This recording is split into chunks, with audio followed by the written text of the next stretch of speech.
Por que será? Quais foram as razões por que ele teve esse poder de influência? Se nós queremos ser pessoas que influenciam piedosamente outras, nós precisamos aprender com Josué. E a primeira coisa que eu gostaria de destacar é que Josué, ele disse ao povo a palavra de Deus. Veja aí no versículo 2 que nós lemos. Esse era o segundo e último discurso de despedida de Josué. E diz aqui o versículo 2 que então Josué disse a todo o povo: assim diz o Senhor, Deus de Israel. Era um período de término da conquista da terra prometida. Então, ao despedir-se do povo, o idoso Josué disse a todo o povo: assim diz o Senhor. E como é lindo nós continuarmos fazendo a leitura aqui. E então Josué, ele fala como se Deus estivesse falando através dele. Veja só como ele começa dizendo: antigamente vossos pais Tera e Abraão. E ele continua mostrando aqui nas suas palavras. Olha aqui o versículo 6, por exemplo, ó, tirando eu vossos pais do Egito. Foi Josué que tirou o povo? Não, foi Deus. Mas Josué começou a falar como se Deus estivesse falando ali, e de fato Deus falava através dele. Ele narrou ali toda a história de Israel, desde o seu chamado, as lutas e as conquistas concedidas pela mão de Deus. Deste Deus que infundiu terror nas outras nações. E Josué, ali Deus através de Josué anunciou a sua graça, redimindo e sustentando soberanamente o povo de Israel. Meus irmãos, o que nós podemos aprender com isso? Que se nós desejamos influenciar outras pessoas, nós precisamos falar as palavras de Deus. Nós vivemos num mundo cheio de informações. O mundo já está cheio de palavras humanas. O mundo não precisa de mais palavras humanas. As pessoas não precisam tanto das palavras dos homens, embora Deus use os homens para falar com as pessoas. Mas o mundo de hoje, eu e você, a igreja, as crianças, sua família precisa da palavra de Deus. Irmãos, mas para que nós possamos fazer isso, nós precisamos estar cheios da palavra de Deus. A palavra de Deus precisa habitar nos nossos corações. A palavra do Evangelho, a nossa vida precisa estar imersa nessa palavra, mergulhada nessa palavra. John Bunyan, o autor de O Peregrino, foi dito dele, se eu não me engano foi Spurgeon que disse isso, que se você com um punhal ferisse John Bunyan, iria escorrer sangue bíblico de John Bunyan. Ele estava tão saturado da palavra de Deus, tão cheio da palavra de Deus, que se você furasse ele, iria sair Bíblia, iria sair palavra de Deus. Charles Spurgeon também disse que nós os cristãos, não apenas a palavra de Deus deve habitar em nós, mas nós precisamos morar na palavra de Deus.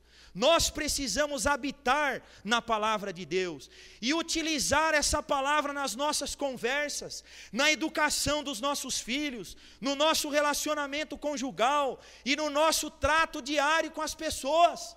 A palavra de Deus precisa estar presente nas nossas conversas.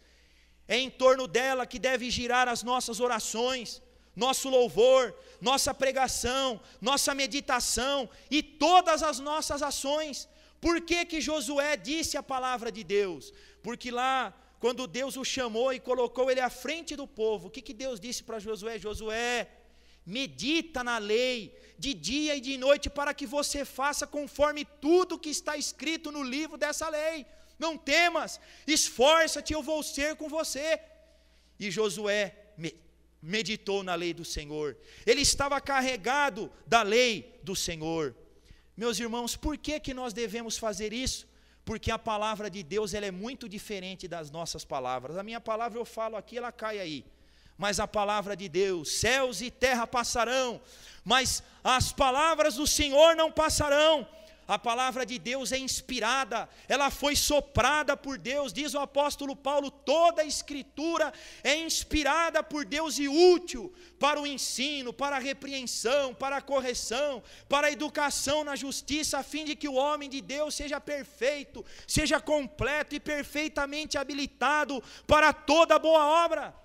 Meus irmãos, a palavra de Deus, ela tem autoridade. Se eu não creio na Bíblia, se eu não obedeço à Bíblia, eu estou duvidando, eu estou desobedecendo a Deus.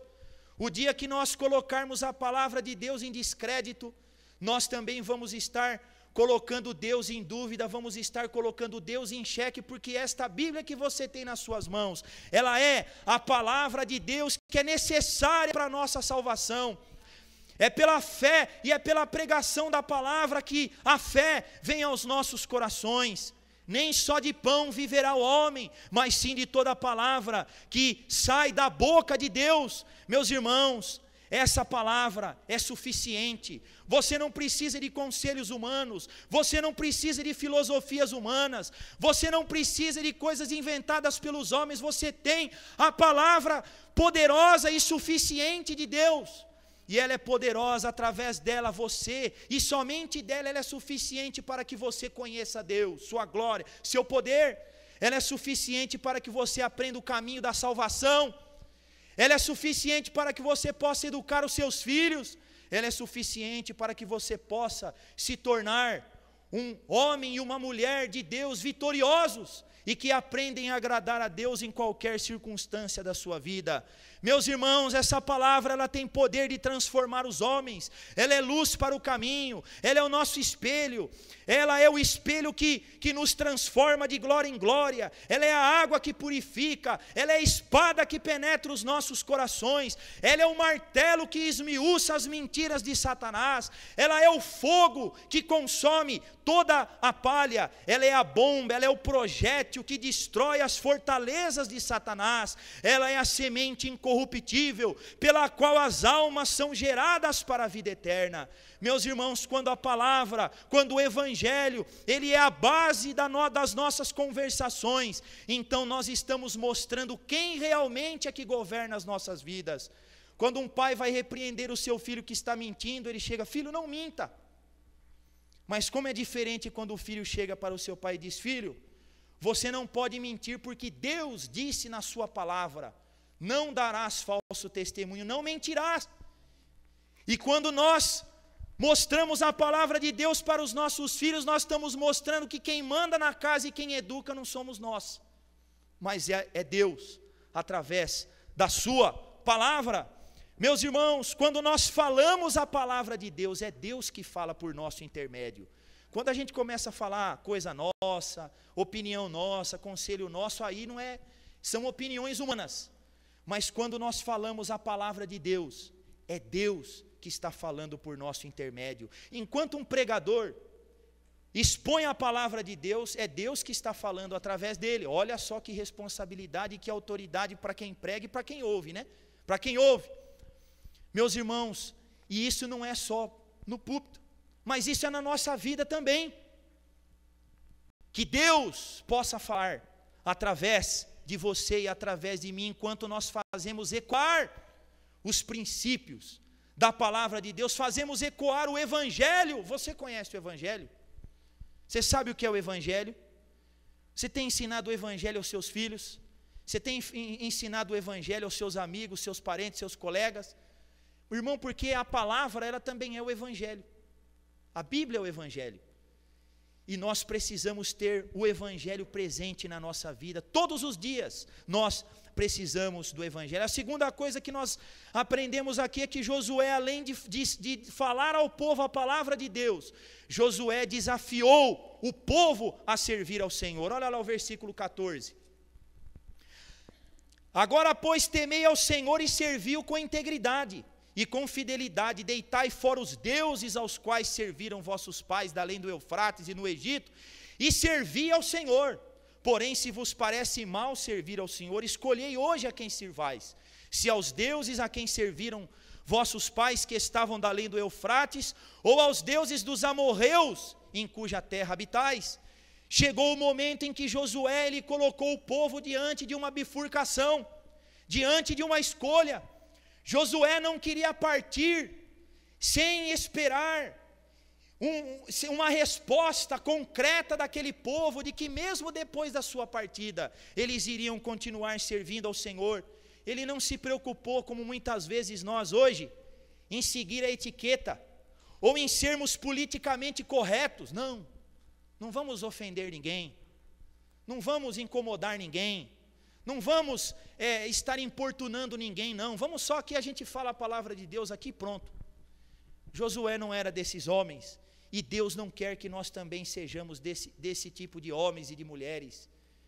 Meus irmãos, até os cultos da igreja têm que ser desafiadores. Até os cultos que a gente vem participar. Quando que o culto é bom? Quando você sai daqui desafiado a amar mais a Deus, a se dedicar na sua palavra, a orar mais, a obedecer a Deus na sua vida. Josué desafiou aquele povo, mas ele desafiou o povo a escolher de que lado eles estavam. Josué os desafiou a renovarem a sua aliança com Deus. Desafiar. Eu confesso que para mim isso não é fácil. Muitas vezes a gente quer ficar sempre numa boa com todo mundo, então a gente não fica muito, né? Até por sabedoria, tem situações que nós temos que ter sabedoria também para fazer isso, né? Mas irmãos, esses dias eu li algumas palavras de Charles Spurgeon. Eu creio que os irmãos já devem ter ouvido falar muito a respeito dele. E ele, irmãos, era um homem que desafiava as pessoas. Olha só o que ele escreveu: se os pecadores serão condenados, pelo menos que eles saltem para o inferno por cima dos nossos corpos. Se eles quiserem perecer, que seja com os nossos braços segurando os seus joelhos, implorando que venham. Se tem de ser preenchido o inferno, pelo menos que o seja com o protesto de nossos esforços, e que nenhum vá até lá sem nossas orações e advertências por ele. Quando eu li essas palavras de Spurgeon, eu parei. Será, irmãos, que eu tenho desafiado as pessoas? Será que nós temos desafiado as pessoas que não conhecem a Cristo, que precisam? Será que nós temos desafiado os nossos filhos? Será que nós temos desafiado os nossos irmãos, segurando nos seus joelhos? É claro que isso não é literalmente, né? Claro que isso não é literalmente. Mas, irmãos, Deus, não adianta só nós queremos orar. Não, vamos orar, tem que orar. Orar é muito importante.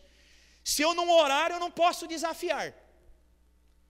Mas, meus irmãos, se nós queremos influenciar outras pessoas, nós precisamos, ou melhor, se nós queremos influenciar outras pessoas, nós precisamos desafiá-las a servir ao Senhor, encorajá-las. Você se lembra daquela parábola de Jesus? Força-os a entrar. Não é que você vai forçar as pessoas a se tornarem cristãs, não. Mas nós temos que insistir com as pessoas, com sabedoria, com amor, na hora apropriada, com graça, mas com autoridade, porque Deus quer isso de nós. Meu querido, existem muitas pessoas dentro da igreja que precisam de desafio.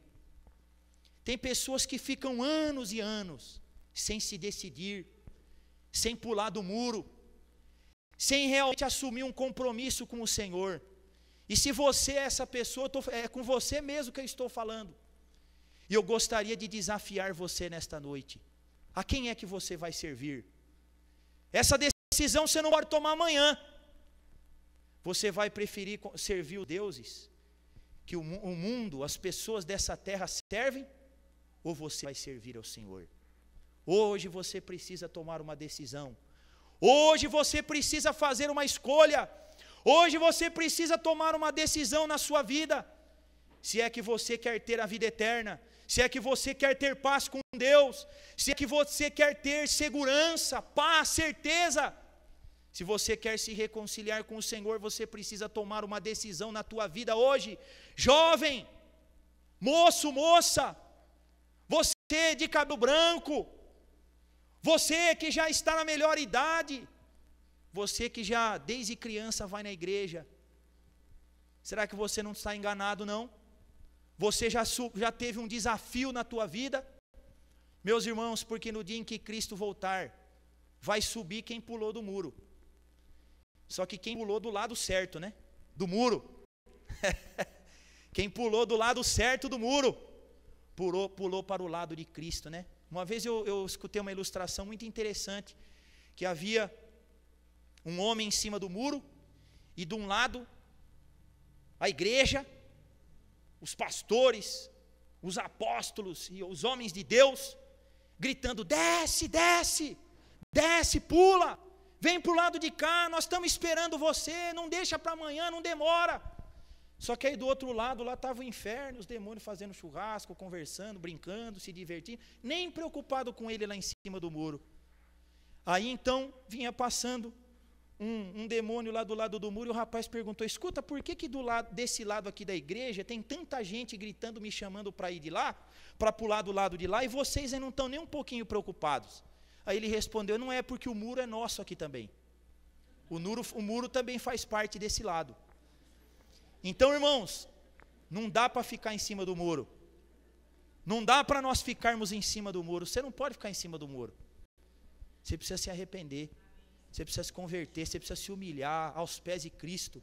Você precisa colocar sua fé no Senhor, no Salvador, depender dEle, não das suas obras, não da religião, não da igreja, não do pastor, não da sua família. Não, minha família tem uma tradição, nós somos todos evangélicos, desde o meu bisavô, do meu tataravô, grande coisa. Necessário vos é nascer de novo. Meus irmãos, peça ousadia para Deus, não basta apenas orar. Lutero dizia, né? Ora e labora, ora e trabalha, ore e desafie, ore e insista com as pessoas, ore e esteja esperando uma decisão, uma escolha da parte dos seus filhos, da sua família, da sua casa, dos irmãos. Meus irmãos, quem ama, desafia. Paulo dizia para Timóteo: Timóteo, eu te conjuro perante Deus e Cristo Jesus, que há de vir para julgar os vivos e os mortos, prega a palavra, insta a tempo e a fora de tempo. Meus irmãos, o que é instar? Instar é insistir. O Senhor quer que nós sejamos insistentes, porque aqueles que foram vivificados pelo Espírito Santo de Deus responderão ao desafio. Aqueles que ouvirem o nosso desafio, as pessoas vão ser desafiadas, talvez nem todas, quiçá todas atendam o nosso desafio. Meus irmãos, mas o que Deus vai fazer? Deus, Ele vai se valer da sua voz, Ele vai se valer do seu desafio, Ele vai se valer da sua instrumentalidade, e não vai ser a sua voz que vai tocar o coração da pessoa, mas vai ser aquela voz poderosa, aquela voz sutil. Tem hora que ela é sutil, mas tem hora que ela vem quebrando tudo, né? A voz do Espírito Santo de Deus, o verdadeiro pregador. Eu aqui sou apenas aqui visível aos olhos de vocês, mas na verdade o verdadeiro pregador é o Espírito Santo, né? E Ele vai tocar os corações, amém? Para que uma pessoa seja salva e continue salva, ela precisa responder salvadoramente ao Evangelho e permanecer até o fim. Deus espera uma resposta de você. Deus espera uma resposta de cada um de nós. E por último, Josué, ele deu o exemplo. Ele disse a palavra de Deus, ele desafiou o povo a tomar uma decisão, a fazer uma escolha, a se reconciliar com Deus, mas ele também deu exemplo, porque não adianta nada eu falar, eu insistir, se eu não exemplifico com a minha vida. Veja o versículo 15, onde Josué diz aí no finalzinho, né? Olha, eu não sei o que vocês vão fazer, mas eu e a minha casa serviremos ao Senhor. Josué não era como um homem moderno, né? Hoje, uma pessoa chega para mim: e aí, Davi, você vai participar de tal passeio lá? Fala: deixa eu conversar lá com a minha esposa lá em casa, e aí nós vamos ver se vai dar certo da gente participar. Aqui Josué não falou: olha, gente, eu não sei para que lado vocês vão, mas eu vou perguntar para minha esposa e nós vamos ver que lado que nós vamos ficar. Não, ele já bateu o martelo: eu e a minha casa serviremos ao Senhor. Irmãos, em questões de fé, em questões de serviço a Deus, nós não podemos abrir mão, Não podemos abrir mão das nossas trincheiras, não podemos recuar, irmãos. Eu e a minha casa, eu e meus filhos, e aqui a casa envolvia até os trabalhadores da casa. Com certeza Josué ele fazia o culto doméstico, hein? Com certeza ele reunia a sua família para orar, para cantar, para aprender a meditar na lei de Deus. Meus irmãos, se nós queremos influenciar piedosamente, nossa vida precisa evidenciar essa transformação provocada por Cristo nas nossas vidas. Por que Josué influenciou? Porque ele falava as palavras de Deus, ele desafiava as pessoas, e ele tinha um poder presente na vida dele, era o poder de Deus, o poder do Espírito Santo, que tocava as pessoas, o seu exemplo. Meus irmãos, nós precisamos ser exemplo, mas ninguém vai ser exemplo de influenciar piedosamente, se a minha vida não foi transformada por Cristo. E eu pergunto para nós, e para mim, para você, sua vida foi transformada por Jesus Cristo? Eu posso fazer oração do pecador, eu posso ter levantado a mão, não, faz 10 anos, lá uma vez Davi estava pregando, levantei a mão. Não confia nesse levantar a mão, não. Confia em Jesus, confia no seu sacrifício, confia na morte dele por você. Meu querido, mas não basta apenas uma decisão. A salvação ela vai ser evidenciada por uma vida transformada. Não é uma vida perfeita, não é uma vida infalível, mas é uma vida transformada. É uma vida diferente. Meus irmãos, nós precisamos examinar a nossa vida. Deus está realizando a obra da sua graça na minha vida? Deus está realizando essa obra? Há evidências de conversão na minha vida? Eu tenho dado frutos de minha comunhão com Deus? Eu tenho exemplificado na minha vida que eu sirvo a Deus? Irmãos, nós precisamos fazer essas perguntas. E como é que nós vamos evidenciar uma vida transformada por Jesus? Isso não é algo que é feito por esforço próprio. Eu tenho que querer, mas isso é resultado da atuação do Espírito de vida, da lei do Espírito da vida no meu coração, na minha vida. Então, se a gente for pegar de acordo com a primeira epístola de João, meus irmãos, como fruto da nossa conversão, da transformação da nossa vida a Cristo, o que nós temos que fazer? Ande na luz, ande na luz, ande segundo a revelação de Deus, ande segundo o Deus e a vontade do Deus que você conhece na sua palavra, seja quebrantado. É por aí que a gente vai evidenciando uma vida transformada, seja quebrantado. 1 João diz, olha, se nós dissermos que nós não temos pecado, o que nós somos? Mentirosos. Mas se confessarmos os nossos pecados, se nós concordarmos com aquilo que Deus fala a respeito de nós na sua palavra, nós confessarmos, então Ele é fiel e justo para nos perdoar, para nos purificar. Meu irmão, se alguém diz que permanece nele, esse também deve andar como Ele andou. Quem é que pode andar 100% como Jesus Cristo andou? Eu não conheço. Mas você pode estar no meio dessa caminhada, né? Essa obra ainda não foi completa nas mãos, meu irmão. Até onde você já caminhou na sua vida imitando Jesus? Progrida, avance, vá mais adiante. O Senhor tem mais para você. O Senhor tem mais mudanças para fazer na sua vida, na minha vida, nas nossas vidas. Louvado seja Deus por isso. Demonstre amor pelos irmãos. Como é que eu mostro que eu estou em comunhão com Deus? Demonstrando amor pelos meus irmãos. Porque aquele que não ama o seu irmão a que vê, não ama a Deus a quem ele não vê. E quem não ama o seu irmão, quem odeia, porque não amar, só o fato de eu não amar já é odiar, né? Já é odiar. Se eu não amo o meu irmão, João diz que eu estou nas trevas. Meu irmão, demonstre a sua vida transformada pelo Senhor, não amando o mundo. João diz, não ameis o mundo, nem as coisas que há no mundo. Porque se o amor do mundo estiver no seu coração, o amor do Pai não está nele. Ame a Deus, não ame a sua cultura, não ame o que o mundo prega, não ame os valores que o mundo ensina, ame ao Senhor, tenha prazer e aprecie os mandamentos de Deus. João diz que aquele que está em comunhão com Deus, para ele os mandamentos não são penosos, pelo contrário, aquele que ama a Deus vai passar a viver na prática dos seus mandamentos.